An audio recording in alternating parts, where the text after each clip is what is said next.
Welcome back to the Deep Dive. Today, we are strapping on our virtual boots, grabbing our digital trowels, and digging into a subject that spans the entire breadth of human existence: archaeology. Yeah, This archaeology. deep dive isn't just about, recovering dusty artifacts. It is the crucial, complex recovery and intricate analysis of material culture that defines us. Right. It is fundamentally the rigorous, evidence-based study of human activity. And for you, the listener, understanding archaeology means understanding a discipline that sits at one of the most exciting intersections in academia, Mhm. that of the social sciences and the humanities. Okay.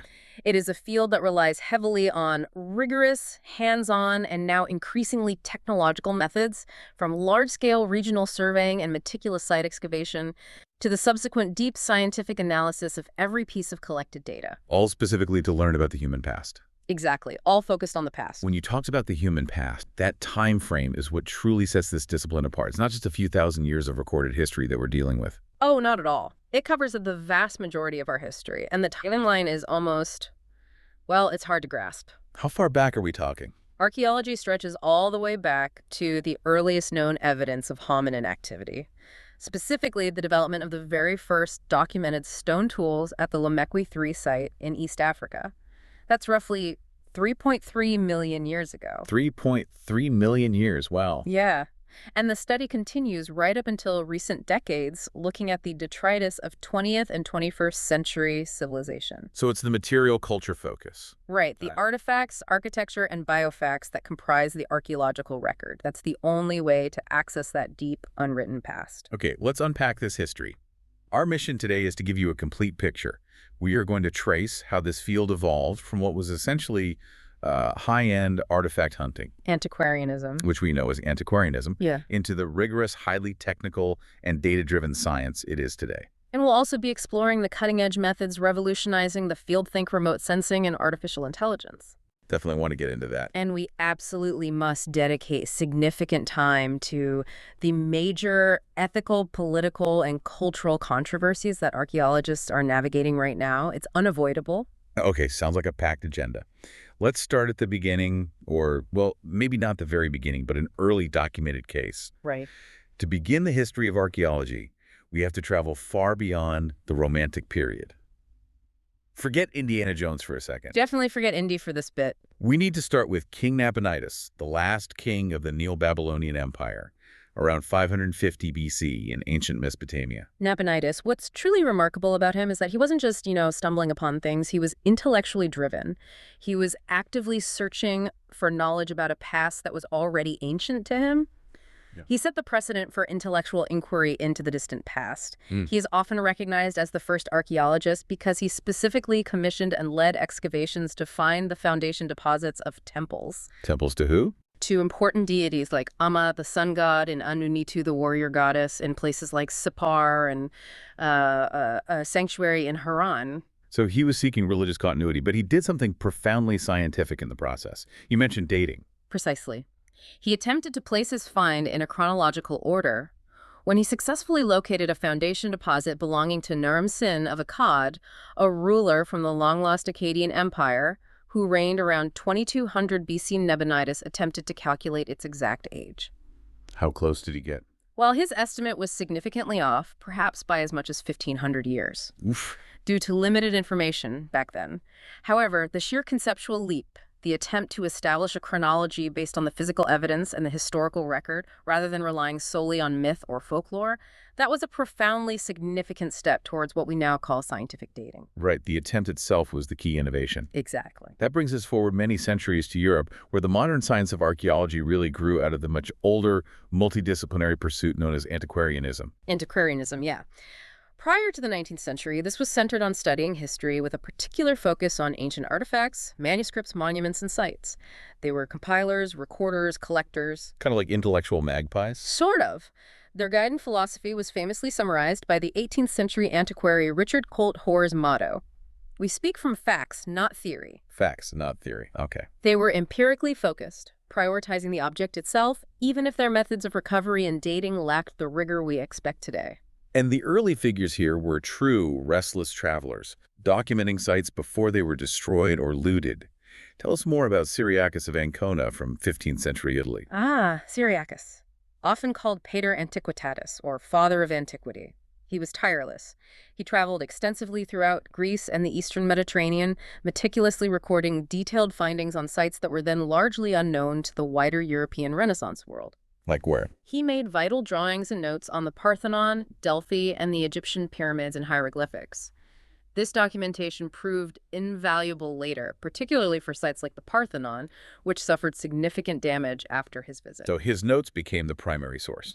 In some cases, absolutely. And while European antiquarians focus on the Mediterranean, we can't overlook the systematization of historical study happening simultaneously in other parts of the world. No, it's crucial not to adopt a Eurocentric view of archaeological history.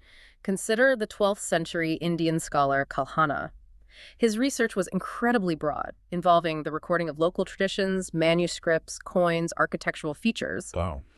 This culminated in Rajatarangini around 1150, which is recognized by many scholars as one of the first history books of India, a comprehensive attempt to synthesize various sources into a cohesive, recorded narrative. And the Chinese tradition of epigraphy sounds very similar to the methodical investigation of artifacts. It was highly sophisticated. During the Song dynasty in Imperial China, 960, 1279, figures like Wu Yangshu and Zhao Mengcheng established Chinese epigraphy. This centered on investigating, transcribing, and analyzing ancient Chinese bronze inscriptions from the Shang and Zhou periods. So reading the inscriptions on bronzes. Exactly. They weren't just collecting beautiful bronzes, they were using the inscriptions to construct social history. What's remarkable is the level of critical thinking present even then. The scholar Shen Ku, for example, criticized his contemporaries for misattributing vessels and trying to revive them for ritual use without understanding the vessel's original functional context. Huh. That's a direct critique of antiquarianism before the word even existed, really. Pretty much, yeah. A critique of context-free collection. The Renaissance spurred collection, but the shift towards modern, systematic method really began with early, large-scale excavations. We have John Aubrey recording megalithic monuments in southern England in the 17th century, especially the detailed plans of Stonehenge. Right, Aubrey's work was important. But the most culturally impactful digs, the ones that captured the imagination of Europe, were Pompeii and Herculaneum. Oh, absolutely. The discoveries there fundamentally changed public perception. The Spanish military engineer Roque Joaquin de Alcubierre began major excavations starting in 1738 in Herculaneum and 1748 in Pompeii. What was it about those sites? The sudden revelation of entire preserved Roman towns, complete with intact everyday objects, stunning frescoes, and the poignant shapes of human figures preserved in the ash from the AD 79 eruption of Vesuvius. It just had a massive cultural ripple effect across Europe. It lent historical weight to the artifacts being collected. It wasn't just stuff anymore. It was a snapshot of life. Precisely. But the true scientific revolution had to borrow its most critical concept from outside the field, didn't it? The idea of stratification. Yes, the stratigraphic revolution was absolutely fundamental. Archaeologists took the idea of overlapping layers, or strata, corresponding to successive chronologically distinct periods of time directly from the work of pioneering geologists and paleontologists like William Smith, James Hutton, and Charles Lyell. So geology provided the key. Pretty much. This principle, that the lower layers are generally older than the upper layers, gave archaeologists their first reliable tool for relative dating and constructing site chronology with confidence. It's the bedrock, literally, of excavation. This brings us to the figures who created the modern rigorous discipline.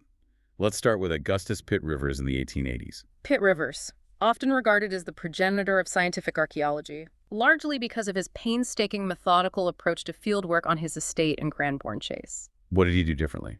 He introduced truly systematic excavation, arranging artifacts by their typology and then chronologically.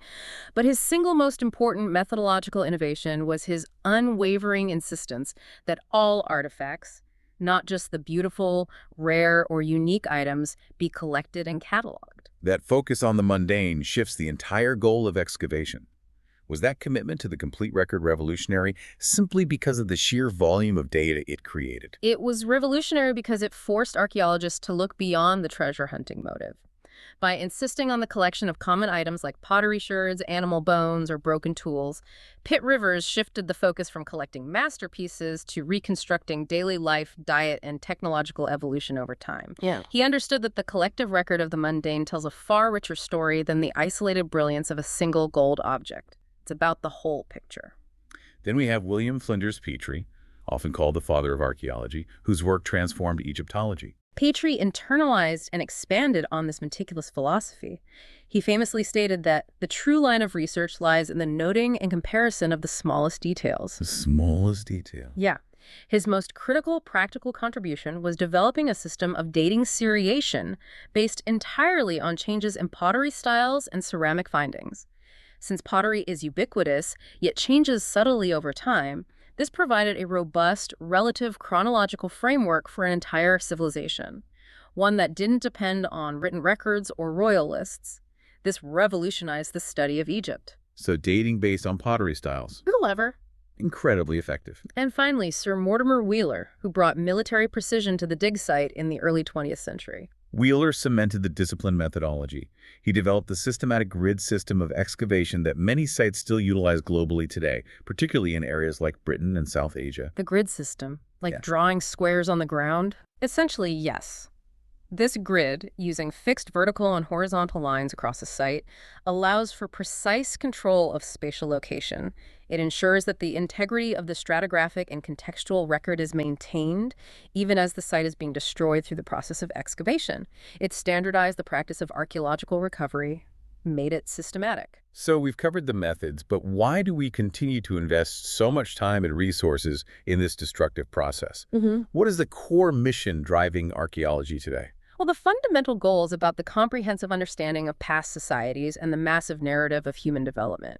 We are trying to understand culture history, rigorously reconstruct past lifeways, everything from diet to social organization and document, and most importantly, explain changes in human societies through immense spans of time. And the single biggest justification, as you noted earlier, is prehistory.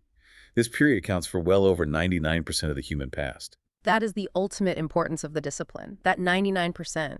Prehistory spans from the Paleolithic era, the evolution of hominins into modern Homo sapiens, right up until the advent of literacy in societies globally. So before writing. Exactly. For that vast stretch of human existence for which there are no written records whatsoever, archaeology is the absolute only scientific way we can understand critical human developments. And those developments are the bedrock of civilization. The ability to harness fire, the development of sophisticated stone tool technologies, the discovery of metallurgy. The earliest conceptualizations of religion and the foundation of agriculture and settled society, all of that. Without archaeology, all that would be a complete black box. Utterly unknown. Little to nothing would be known about the material culture, the technological advances, or the social structures of those first 3 million years of human existence. It's the only direct window we have into the minds and hands of our earliest ancestors. But archaeology is also essential for filling the vast, silent gaps in history, even for highly literate civilizations like ancient Greece, Rome, or Mesopotamia. Absolutely. This is where archaeology acts as a vital counterbalance to the inherent biases in surviving written records. How so? Even in historic literate cultures, literacy itself was often restricted to the elite classes, the clergy, the aristocracy, or the court bureaucracy. These records, by their nature, reflect the interests, assumptions, and worldview of the top 1%, often neglecting the daily lives, material realities, and cultural practices of the general populace, the 99%. So written history often tells a political or administrative story, while the dirt tells the story of the household economy, or something like that. Exactly. That's a good way to put it. The material culture produced by people more representative of the general population, the debris of daily life, was, ironically, far more likely to be preserved than their perishable writings. Right. Pots last longer than papyrus sometimes. Much longer. Therefore, the archaeological record, despite having its own issues related to preservation and sampling, often provides a far fairer, more comprehensive, and less politically motivated representation of how society as a whole lived and functioned. Okay, let's move to the theoretical frameworks, because the way archaeologists interpret the material record isn't static. It has undergone massive philosophical shifts. Oh, absolutely. The theoretical debates are arguably what make the discipline intellectually vibrant. In the early 20th century, we primarily operated under cultural historical archaeology. What did that focus on? It focused largely on descriptive patterns and used historical particularism to explain why cultures changed, emphasizing things like diffusion and migration. This pot style came from there. Descriptive. Got it. Then came the seismic shift in the 1960s, the new archaeology, which we call processual archaeology, driven by figures like Louis Binford. Processualism was a formal rebellion, a big shakeup. It advocated for turning archaeology into a rigorously scientific and anthropological endeavor. More science, less history. Kind of. They explicitly aimed to move beyond simply describing culture history to formulating universal behavioral laws to explain how and why changes occurred. This approach heavily utilized systems theory, treating past societies as complex systems influenced by environmental and demographic pressures. Okay. And neo-evolutionary thought, which often led to ideas like ecological determinism, suggesting that the environment was the primary driver of cultural change. Very function-focused. So they were trying to be objective, aiming for universal generalizations, almost like physics. That was the ambition, yes. Yeah. They focused on hypothesis testing and quantifiable data to make archaeology more objective and less prone to the subjective interpretations of the past.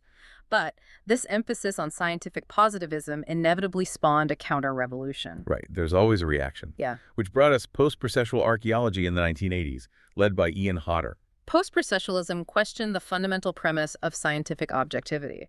They argued that the material record is not just a reflection of adaptive ecological systems, it's also symbolic, meaningful, and culturally conditioned. So objects mean things beyond just function. Exactly. They insisted on reflexivity, that the archaeologists must acknowledge their own biases and social positioning when interpreting the past.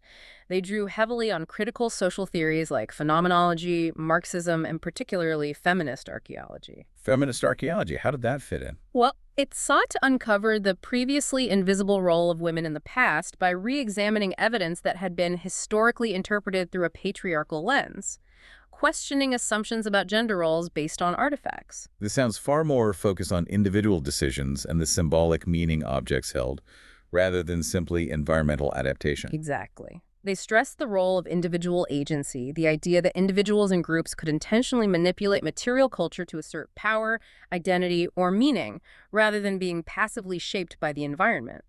It brought meaning and people's intentions back into the picture. Which means the current state of archaeological theory is messy, or a fascinating hybrid. Maybe both. It is a dynamic state of intellectual tension. We rarely see pure processualism or pure post-processualism today. We often see hybrid theories, such as historical processualism. What's that? It attempts to incorporate the methodological rigor of hypothesis testing and systems theory from the processualists while retaining the post-processual emphasis on context, history, and self-critical reflexivity. Best of both worlds, maybe. That's the goal. Modern theory is now borrowing from an incredibly diverse range of sources, including queer theory, post-colonial thought, and even post-humanism. It's constantly evolving. Let's pivot to methodology. Archaeology today looks fundamentally different than it did during Wheeler's era, thanks entirely to technological advancements. The field investigation now typically follows 4 distinct, technologically integrated phases, often starting long before the first shovel breaks ground. That is phase 1, remote sensing. This is a non-destructive preparatory phase. The goal is to use advanced instruments, often from aerial or orbital platforms, to map a site or region and gather as much subsurface information as possible before moving on to the costly and destructive work of digging. Saving time and money and focusing the effort. Exactly. Minimize the destruction. I find the distinction between passive and active instruments really helpful here. Yeah, it's a useful way to think about it. Passive instruments like standard satellite photography or thermal imaging just detect natural energy reflected or emitted from the scene. Like taking the picture. Basically. Active instruments, however, emit their own energy signal, like a radar pulse or a laser beam, and then record what is reflected back. And the undisputed king of active remote sensing in archaeology today seems to be LiDAR? Oh, LiDAR, or light detection and ranging, is truly revolutionary, particularly for dense, jungle-covered areas like, say, Central America. How does it work? It uses rapid laser pulses to measure distance. by firing millions of pulses per minute, and critically, by using software to filter out the vegetation data, the leaves and branches lidar can essentially strip away dense canopy and determine the underlying topography. So you can see the ground surface under the trees. Precisely, allowing researchers to map complex, low-relief structures like ancient field systems, causeways, or even entire cities that were previously invisible from the ground, or even traditional aerial photography. It's revealed incredible stuff. And drones have massively accelerated the pace and accuracy of survey work globally. Unmanned aerial vehicles or drones, yeah, they are now indispensable. They can replace months or even years of slow, dangerous, traditional ground mapping. They carry high-resolution sensors and GPS systems, So you get really precise models. allowing researchers to quickly produce detailed, highly accurate three-dimensional models of sites, like mapping the extensive pre-Inca ruins in Peru, or creating detailed photogrammetry models of above-ground ruins like Aphrodisias in Greece. The speed and quality of data acquisition are just unparalleled. Once remote sensing identifies areas of interest, we move into Phase 2. Field surveys systematically locating previously unknown sites or features within a known area. Aerial survey remains incredibly valuable here, but often through very subtle visual cues. From a bird's eye view, faint patterns emerge that are entirely invisible from the ground. Like what kind of patterns? For example, the phenomenon of differential plant growth can indicate buried structures. Vegetation often grows slower and yellows faster over hard stone walls or paved surfaces because of reduced soil depth, Makes sense. but grows much faster and lusher over organic deposits like middens or former ditches because of increased soil moisture and nutrients. This effect is why photographs of ripening grain are particularly revealing. The contrast in color happens rapidly at maturation. You get these crop marks. Fascinating. And then we get to the truly intriguing part. Looking beneath the surface without digging, using geophysical survey. Geophysics, yeah. This lets us see below the ground by measuring contrasts in the soil that indicate human disturbance. We primarily use two complementary techniques. First, magnetometers. They detect minute magnetic deviations. Human activity often increases the soil's magnetic signature, think hearths, kilns, or burnt structures, which retain residual magnetism from heat, or filled-in ditches or middens, which contain high concentrations of magnetically rich organic matter. Okay, so fire pits and ditches show up. Right. And how does that differ from electrical resistivity? Good question. Electrical resistivity measures the soil's resistance to a small electrical current passed through the ground. Why do that? This is primarily used to locate features with high-density contrast. Stone or brick features like walls, foundations, or roads tend to have high resistivity, meaning they resist the electrical current. Okay, stone blocks the current. Exactly. Conversely, wet, organically rich deposits or loose backfilled soil have much lower resistivity. They conduct better. By using both magnetometry and resistivity, archaeologists can identify a full range of buried features, from fire pits to massive stone architecture, and get a pretty good idea of what's down there before digging. Now we arrive at phase 3, excavation. This is the iconic but also the most ethically complicated phase because it's destructive. Right, the moment you dig, it's gone. It is the most expensive, most dangerous, and most ethically sensitive phase because once you remove the archaeology, that specific context is gone forever. This is why very few sites are excavated in their entirety. Sampling strategies are crucial, dictated by factors like funding, available time, and regulatory requirements like those of the National Historic Preservation Act in the U.S. So if it's destructive, the recording of location and context must be flawless. How do you ensure that precision? It must be meticulous. Absolutely meticulous. We record the precise location of every object and feature, what we call its provenance or provenience, in 3 dimensions, usually relative to the site grid. Location, location, location. And equally important is the association, which is the relationship of that object with nearby features or other artifacts. If we find a specific type of pottery next to a specific type of coin and a specific type of foundation, knowing that association is the only way we can reconstruct the moment in time when those objects were used together, context is everything. Could you use a simple analogy to walk us through the jargon of recording a simple feature, like a prehistoric trash pit? Sure, a trash pit is a good example. If you dug a trash pit in the ancient world, the act of digging creates a hole in the natural soil, which we call the cut. The cut, okay. That cut is an event in time, and we give it a specific number, say feature 101. Then everything that people threw into that hole, the trash, the bones, the pottery shards, is the fill. Right, what fills the hole. The fill is also given its own consecutive number, say, context 102. The cut is defined by the boundary of the hole, and the fill is defined by the material inside it. Both must be recorded via scaled plans, elevations, photographs, and detailed record sheets to create the permanent, non-material record of the now destroyed archaeology. So you create a paper version of what you destroyed. Essentially, yes, a very detailed paper and digital version. That intensive fieldwork leads directly to Phase 4, post-excavation analysis. This is often the least celebrated, but certainly the most time-consuming part of the job. Oh, definitely. It's where the real intellectual heavy lifting occurs. It is not uncommon for the final reports for complex, major excavations to take 5 to 10 years. Sometimes longer, to be fully processed, analyzed, and published. The process begins with the cleaning, cataloging, and classification of all artifacts. We use typology, comparing the material to published collections to define assemblages and build local chronologies, sorting and comparing. But the truly deep insights often come from archaeological science, right?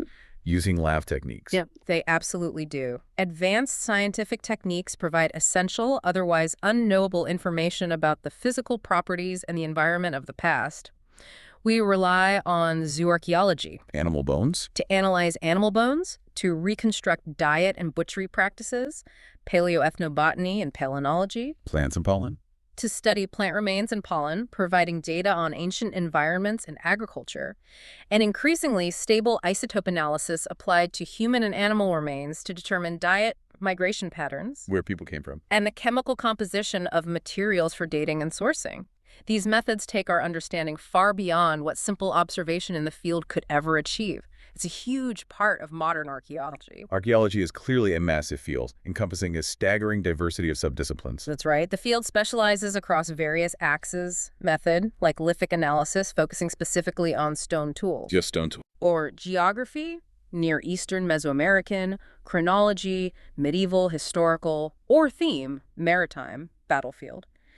Even regional studies like Egyptology or classical archaeology require specialized training that goes well beyond general archaeology. You can't know everything. Let's look at two specific subfields that help us interpret the record by looking at the present: ethnoarchaeology and experimental archaeology. Good ones.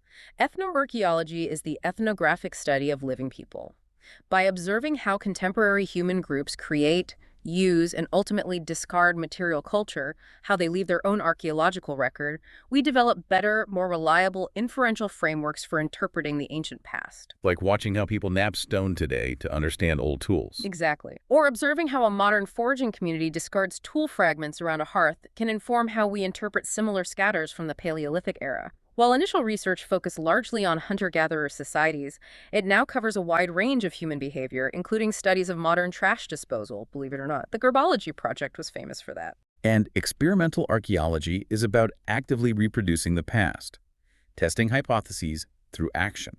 Precisely. It is the application of the scientific experimental method to intentionally recreate and study the archaeological record.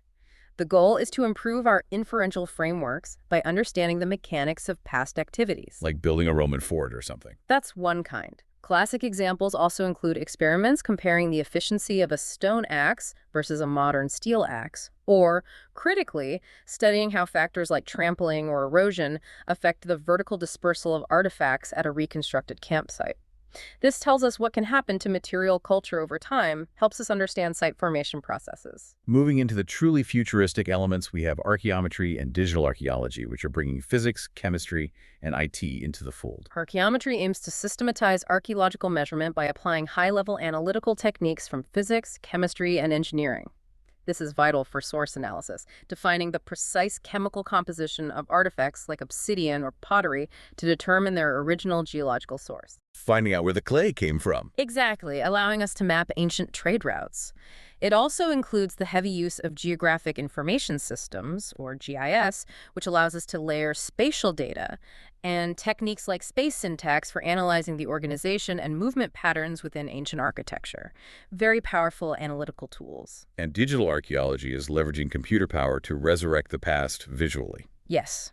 Digital archaeology applies information technology and advanced data management tools. This ranges from using computer graphics and rendering software to create virtual 3D models of entire sites, like a reconstructed Assyrian palace or a model of ancient Rome at its peak. letting you walk through ancient Rome. Virtually, yes. To combining photogrammetry and digital topographical models with, say, astronomical calculations to check if features like a temple's pillar alignment corresponds precisely to celestial events like a solstice, it's making the past accessible and navigable in ways never before possible. And the application of AI has moved beyond mere visualization to accelerating discovery. Oh, definitely. AI is transforming the front end of research. Artificial intelligence models trained on existing data have been used incredibly effectively to identify new archaeological remains in extremely remote or difficult to access areas, such as the vast, desolate, empty corridor of the Arabian Peninsula. Finding things humans might miss? Or things that would take humans ages to find. In one stunning example from Peru, AI technology rapidly identified faint patterns and anomalies in aerial imagery, facilitating the discovery of 303 previously unknown geoglyphs in Nazca. Wow, 303 new ones. Just like that. This capacity for massive-scale pattern recognition saves years of human effort. It's a game-changer for a survey.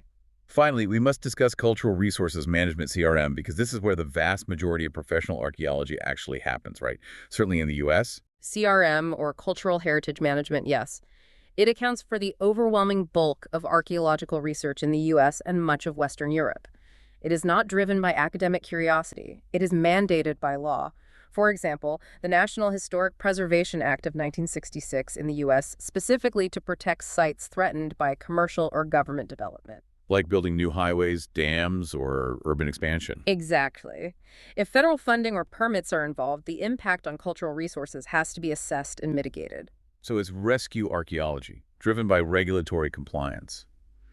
But this system generates significant and persistent conflicts, particularly regarding scholarship. It does. A major issue is that CRM is primarily conducted by private cultural resource management firms that bid for projects. The agency responsible for the construction, often under legislative mandate to minimize costs, tends to select the proposal that asks for the least funding. The lowest bid often wins. Which puts pressure on the archaeologists. Intense time pressure, forcing archaeologists to complete incredibly complex work rapidly. The core criticism is the scholarly trade-off. This system, while preserving the material itself through excavation, often compromises the quality of the resulting scholarship because robust, multi-year analysis simply cannot be completed under the low-bid timeline. And where does that data end up? Is it accessible? Well, that's the other crucial takeaway. Much of the data and analysis generated by COM firms ends up in internal company reports, sometimes called gray literature. While these reports satisfy the legal requirement for documentation, they are often not peer-reviewed or widely published in academic journals. So the information gets siloed. Frequently, yes. Meaning the wealth of new data gathered during development mitigation is often unavailable to the broader scholarly community for decades, inhibiting our collective understanding of regional history. It's a real problem. Moving to the modern ethical and cultural challenges facing the field, the public image of archaeology is frequently distorted by popular culture. Oh, massively. The public perception is overwhelmingly driven by the romantic, adventurous occupation fiction, like the Tomb Raider or Raiders of the Lost Ark franchises. Whip-cracking, fedora-wearing. Right. This narrative ignores the painstaking, meticulous scientific work, the data analysis, and the intense ethical complexities inherent in the destruction of non-renewable resources. When these unrealistic, sensationalized subjects are taken seriously in nonfiction, we enter the realm of pseudoarchaeology. And pseudoarchaeology, as defined by the discipline, is any activity that falsely claims archaeological legitimacy but violates established scientific practice. Is that fair? Precisely. The difference lies in the method. Scientific archaeology forms hypotheses and tests them against the evidence. Pseudoarchaeology starts with a predetermined, often sensational conclusion, like Erich von Daniken's ancient astronaut theory. Aliens built the pyramids, that kind of thing. That kind of thing. And then selectively interprets limited evidence to confirm that belief, often rejecting established evidence-based theories outright. It's confirmation bias masquerading as research. Dangerous stuff sometimes. To counter this, archaeologists are proactively embracing public archaeology, getting the real story out there. Yes, public archaeology is a crucial effort dedicated to outreach and education. The goal is twofold: to halt the destruction of sites through looting and to foster genuine public appreciation for archaeological heritage. How do they do that?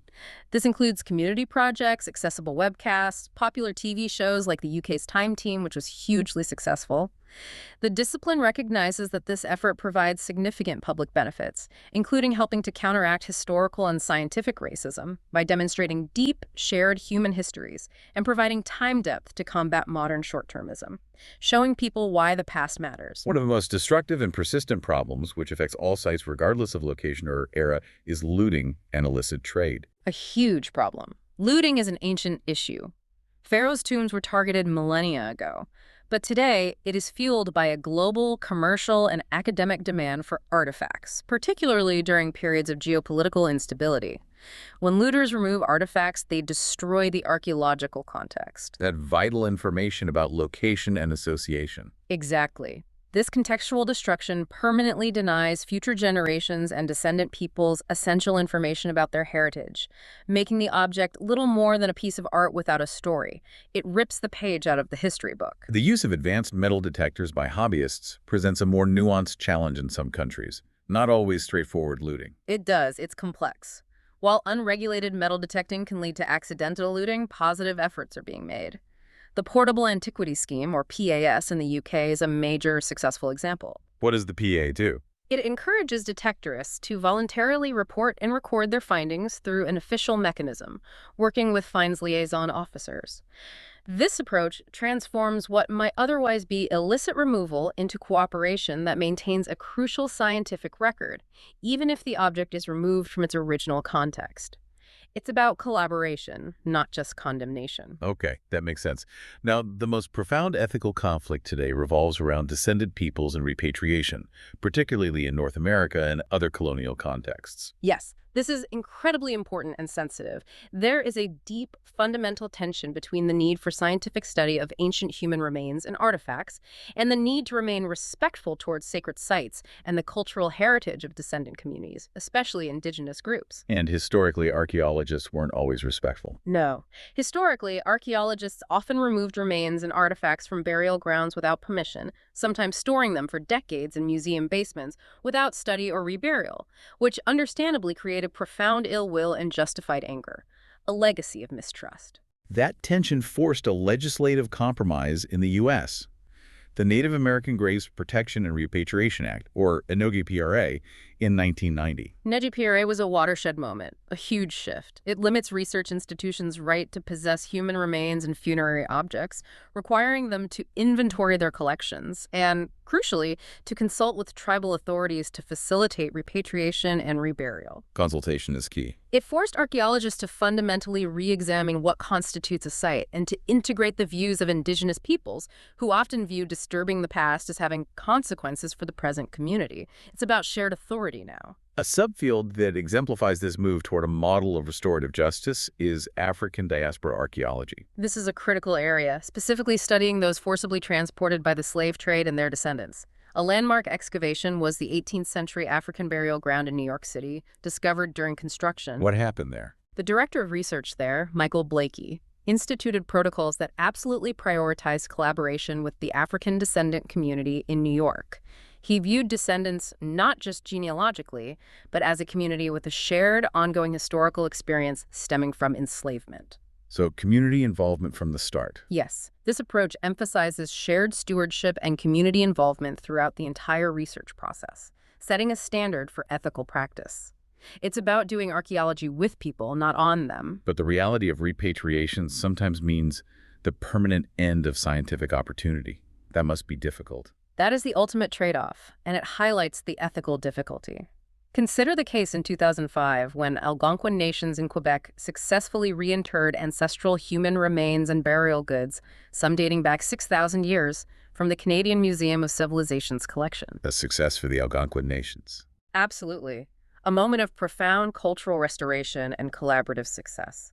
However, the act of reburial means that no further scientific study, no new dating methods, no chemical analysis is possible on those remains. They are back in the earth. So the potential knowledge is lost. Yes. This starkly highlights the conflict between the scientific quest for knowledge and the sanctity of cultural and ancestral respect. There's often no easy answer. Finally, let's address the global existential challenge that affects every site.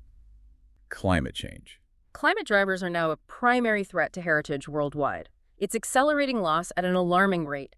Rising sea levels directly threaten vast stretches of coastal and maritime archaeological deposits. Think submerged prehistoric landscapes, coastal Keep forest. washing away. Exactly.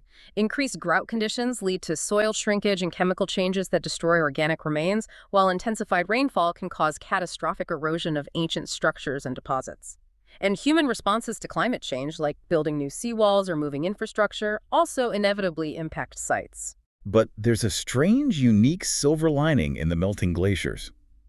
A bit morbid, maybe. Yes, the paradoxical effect of warming.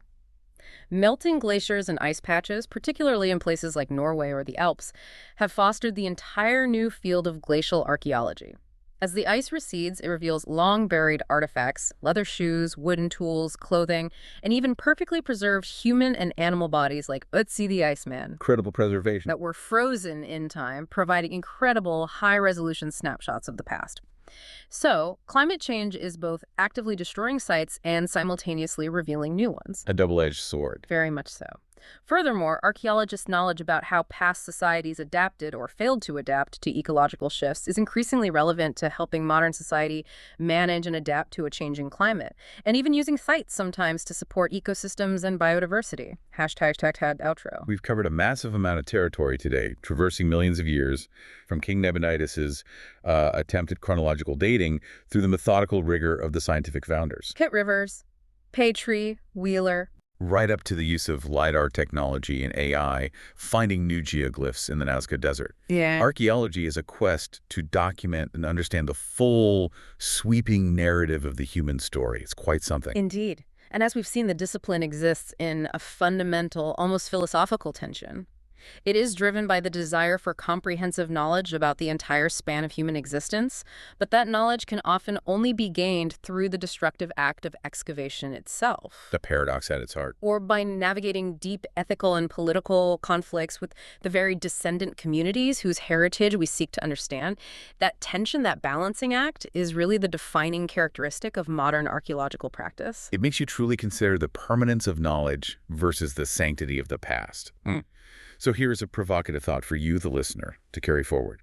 Given that the material record is sometimes the only true, unfiltered representation of non-elite life, the 99%, as you put it, what is the ultimate ethical trade-off? The trade-off between the desire for scientific inquiry into our shared past, understanding how we, as a species, develop technologically and socially, and the need to honor and preserve that history untouched, as seen in the permanent loss of data in the recent repatriations.